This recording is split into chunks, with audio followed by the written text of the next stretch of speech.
শুনো ভাই বোন, এই কথাগুলো কারো বিরুদ্ধে না, এই কথাগুলো তোমার নিজের জন্য। তুমি কি জানো জীবনের সবচেয়ে কঠিন ফাইটটা কার সাথে হয়?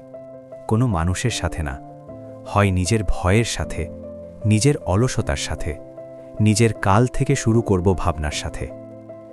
প্রতিদিন তুমি একটা লড়াই এড়িয়ে যাও, নিজেকে বোঝাও আজ না কাল, কিন্তু কাল আর কাল হতে হতে স্বপ্নগুলো একদিন চুপচাপ মারা যায়। তুমি দুর্বল নও, তোমাকে দুর্বল বানানো হয়েছে তোমার ভয় দিয়ে। যেদিন তুমি ভয়কে চোখে চোখ রেখে বলবে আজ না এখনই, সেদিন থেকেই শুরু হবে তোমার আসল ফাইট।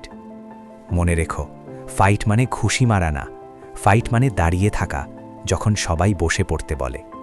ফাইট মানে আবার ওঠা যখন শরীর আর মন দুটোই হাল ছেড়ে দেয়। তুমি হয়তো আজ জিতবে না, কিন্তু যদি লড়াই ছেড়ে না দাও, জয় একদিন বাধ্য হয়ে তোমার হবে।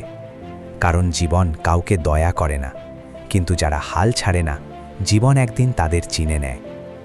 আজ নিজেকে একটা কথা বলো, আমি পালাবো না, আমি থামবো না, আমি নিজের সাথেই ফাইট করব। এটাই তোমার সময়, এটাই তোমার মুহূর্ত। এখন না করলে আর কখন? তাই বলছি ভাই, আজ থেকেই শুরু করে দাও।